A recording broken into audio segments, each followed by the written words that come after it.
सो डैंडाडन episode 11 में आप सबका स्वागत है। आगे बढ़ने से पहले ही बता दूं, ये जो एपिसोड है ये मांगा से लिया हुआ है, तो इसीलिए हो सकता है एनिमे से ना मिले, पर चिंता करने की कोई जरूरत नहीं, क्योंकि मैं स्टोरी को बहुत ही अच्छे से एक्सप्लेन करूंगा कि आपको एनिमे की याद भी नहीं आएगी। तो फिर जैसे कि पिछले एपिसोड में हमने देखा था, स्कूल में वही सेरपोयंस एलियंस वो आ जाते हैं, और दूसरी तरफ हम देखते हैं जो आयरा थी वो भी ट्रांसफॉर्म होती है एक्रोसिल्की की पावर्स में, और अब उन सबको हराने के लिए फाइनली उन सबके सामने आती है मोमो अयासे। अब आगे जाने से पहले अगर आपने इस चैनल को सब्सक्राइब नहीं किया है, जल्दी से सब्सक्राइब कर दो, ऐसे ही डैंडाडन या फिर बाकी सारे एनिमेस को एक्सप्लेन करते हुए देखने के लिए। एपिसोड के शुरू में हम मोमो को देखते हैं, वो आते ही अपनी पावर्स का इस्तेमाल करती है। दूसरी तरफ सभी अब उसे देख के चौंके हुए हैं। उन सबको देख के मोमो कहती है, ये ऐसी फेस है जिसको मैं कभी भूल नहीं सकती।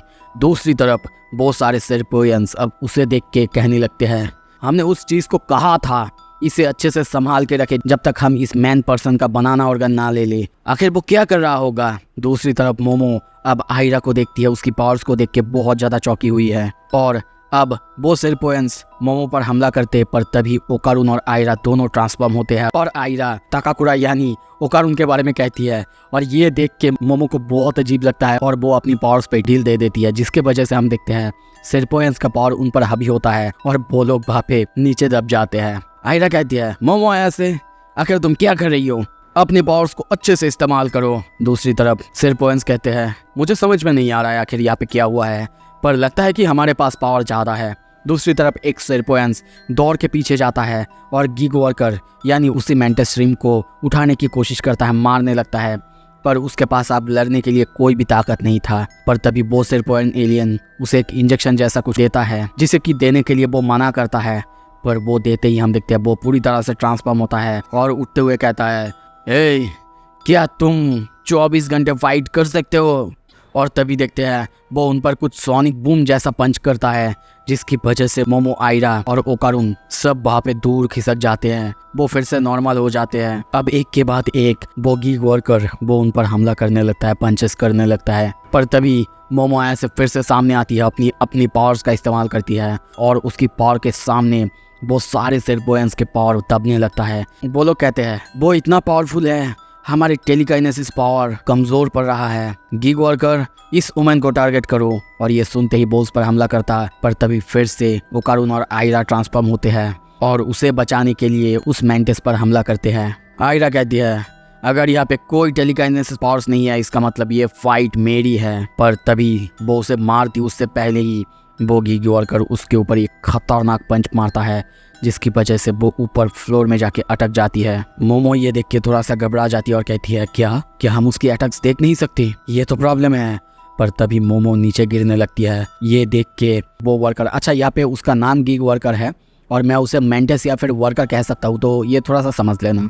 वो उसके ऊपर एक खतरनाक पंच मारता है, पर तभी ओकारुन फिर से ट्रांसफॉर्म होता है और उसे बचा लेता है। ओकारुन कहता है, मैं उसकी पंचेस को देख सकता हूँ। और अब देखते हैं दोनों मिलके यानी आयरा अपनी पावर्स के साथ और ओकारुन अपनी पावर्स के साथ उसके साथ कंबाइन होकर फाइट करने लगते हैं। आयरा उसे एक खतरनाक लेग से किक करती है और कहने लगती है, ताकाकुरा सामा और मैं अब एक हो चुके हैं। ये सुन के मोमो कहती है, रुको, एक दूसरे से इतना क्लोज होके फाइट मत करो, तो फिर तुम दोनों उसके इजियर टारगेट बन जाओगे।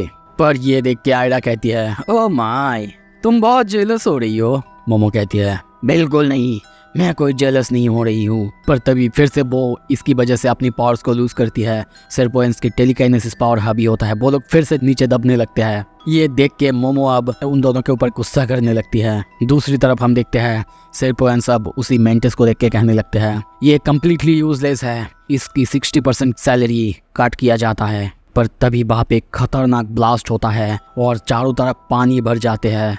सब लोग पानी के अंदर डूबने लगते हैं, और कुछ देर बाद किसी तरीके से जब ऊपर उठते हैं और जब मोमो दीवार पे जाके उसे छूने की कोशिश करती है, तब देखती है वहाँ की दीवार भी पूरी तरह से वाटर में बदल चुकी है। और तभी उनके नीचे वो लोग नोटिस करते हैं उसी खतरनाक डायनासोर को, और इसे देखते ही मोमो सबको कहती है, क्रैप, हमें यहाँ से जल्दी भागना होगा। आयरा कहती है, होल्ड अप, किसने तुम्हें आखिर इंचार्ज बनाया, यहाँ की लीडर मैं हूँ। पर उसे देखते ही ओकारुन की आंखें चमकने लगता है। वो कहती है, ये है नेसिस, और अगर ये हमारी कामाकोसी सिटी में आई है, इसका मतलब इसको हम कमी से कह सकते हैं।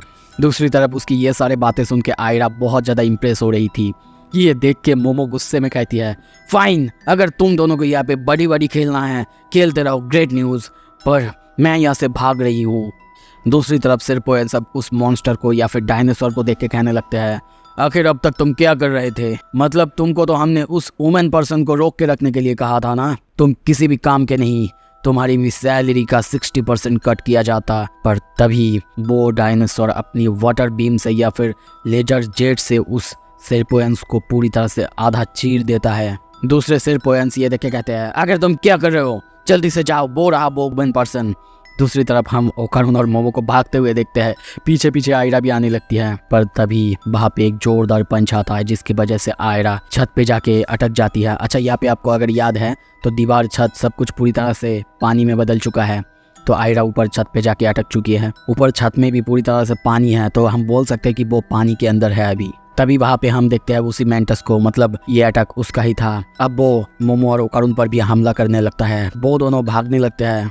मोमो कहती है, क्या उसके पंचेस ये पानी के अंदर और ज़्यादा ताकतवर है?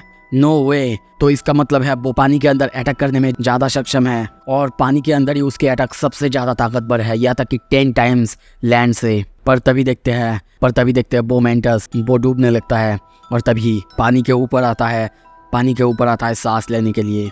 और ये देख के अब मोमो ओकारुन को ट्रांसफॉर्म होकर उस पर अटैक करने के लिए कहती है कि तुम टर्बो ग्रैनी के पावर से यहाँ पे भी बहुत तेजी से तैर सकते हो। पर तभी जब ओकारुन ट्रांसफॉर्म होकर दौड़ने की कोशिश करता है, वो पानी के अंदर डूब जाता है।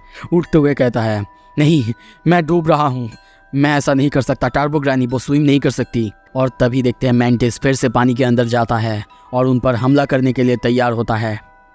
वो लोग भागने लगते हैं। दूसरी तरफ हम शिरातोरी या फिर आयरा को देखते हैं, वो पानी के अंदर डूबे जा रही है। अब यहाँ पे हम देखते हैं ओकारुन और मोमो दोनों झगड़ने लगते हैं, क्योंकि ओकारुन का एक अटैक का आइडिया जो कि मोमो को बिल्कुल पसंद नहीं आया था। पर ओकारुन कहता है, मैं क्या करूँ फिर, मैं तो मदद करने की कोशिश कर रहा था। मोमो गुस्सा करने कहने भी लगती है, तुम दोनों तो अटैक करने के बजाय लबी डबी होने की कोशिश कर रहे थे। ओकारुन कहता है, नहीं, बिल्कुल नहीं, हम दोनों ऐसा नहीं कर रहे थे। पर मोमो मानने के लिए बिल्कुल तैयार नहीं है। और ओकारुन अब ये देख के कहता है, ओ तो तुम ये लेके अपसेट हो? मोमो कहती है, क्या? बिल्कुल नहीं, ये लेके मैं क्यों अपसेट होने लगी? पर तभी ओकारुन उसके हाथ को पकड़ता है और कहता है, प्लीज़ रुक जाओ, अगर तुम मेरे बारे में इतना ही केयर करती हो तो सीधा मुझसे बोल दो ना। अगर कुछ भी अंदर से तुम्हें खाए जा रहा है, मुझे एक्सप्लेन तो करो, मुझे परवाह नहीं लोग मुझे कितना ज़्यादा गलत समझे। पर मिस आयाशे, मुझे ये बिल्कुल अच्छा नहीं लगेगा अगर आपको पता नहीं चलेगा आखिर सच क्या है। मोमो उसकी तरफ बस देखने लगती है, ब्लशिंग करने लगती है और तभी हाथ छुड़ाते हुए कहती है, मुझे ऐसे टच मत करो यू पर्व। पर तभी वो मेंटिस वहाँ पे उन पर एक खतरनाक पंच अटैक करता है और तभी ओकारुन मोमो को पकड़ता है और उसे बचा लेता है। पानी के अंदर अब वो दोनों पूरी तरह से एक साथ है। और गाइस, अगर आपको अब तक याद नहीं है, ओकारुन अब तक पूरी तरह से नंगा पुंगा है। और जब उसे समझ में आता है कि उसने इस तरह से मोमो को पकड़ा है, वो तभी उसे छोड़ के चिल्लाने लगता है, कहता है, सॉरी, ये मेरे कंट्रोल में बिल्कुल नहीं था, मैं फिर से आपको टच नहीं करूँगा। ये सुन के मोमो को एक आइडिया आता है। मोमो उसे वहीं पे रुकने के लिए कहती है और तभी देखते हैं वो अपनी पावर्स का इस्तेमाल करके ओकारुन को पकड़ लेता है और वो मेंटिस अटैक करता उससे पहले ही हम देखते हैं वो दोनों बहुत तेजी से बाहर से निकल जाते हैं। अब मोमो समझाती है कि ये किस तरह से हो रहा है। दरअसल अपनी पावर से उसको पकड़ के स्क्वीज करता है, जिसकी वजह से ओकारुन बाहर की तरफ निकलता है और उसके बाद वो उसके ऊपर राइड कर रही है। तभी देखते हैं पानी के अंदर से वो बहुत तेजी से ऊपर छत की तरफ जाते हैं और वहाँ पे जाके अब आयरा को बचा लेते हैं। आयरा को वो बुलाती है पर वो अनकॉन्शियस था और तभी उसके अंदर से वो बहुत सारा पानी निकाल लेती है जो कि उसने सॉलो कर लिया था। कुछ देर बाद खांसते खांसते वो उठती है। ओकारुन कहता है, मिस शिरातोरी, थैंक गुडनेस आप ठीक है। पर मोमो गुस्सा करती है और कहती है, यू डम्बेस, हम लोग अभी भी वही सिचुएशन में हैं। और तभी वो अपने कपड़े उतारने लगती है और आयरा को भी कहती है, तुम अपने कपड़े उतारो ताकि उनके कपड़े की वजह से जो एक्स्ट्रा रेजिस्टेंस उनको मिल रहा है वो ना मिले। पर आयरा कहती है, नहीं, मैं अपने कपड़े नहीं उतारूंगी, मैं बस अपने वेडिंग नाइट पर ही अपने कपड़े उतारूंगी। दूसरी तरफ उस मेंटिस को देखते हैं। अब वो सामने देखता है, सामने उसी सिरपोएन मॉन्स्टर को देखते हैं जिसको कि उस डायनासोर ने चीर दिया था। पीछे से देखते हैं दूसरा सिरपोएन मॉन्स्टर आते हुए कहने लगता है, तुम सब बेकार हो। एक तो वो मॉन्स्टर, उसका अटैक बहुत बहुत ज़्यादा पावरफुल है पर वो समझ के अटैक ही नहीं करता। और दूसरी तरफ तुम्हारी अटैक पानी में बहुत खतरनाक है, पर ज़मीन पे आते ही वो फुस हो जाता है। श्रिम्प कहता है सॉरी, पर वो एलियन कहता है वेल इनफ इज इनफ, अब समय आ चुका है अमलगामेट करने का। हम लोग अपनी इस बॉडी केबल्स का यूज़ करेंगे एक बनने के लिए। सीन शिफ्ट होता है दूसरी तरफ। अब देखते हैं हम आयरा और मोमो दोनों कपड़े उतार चुके हैं।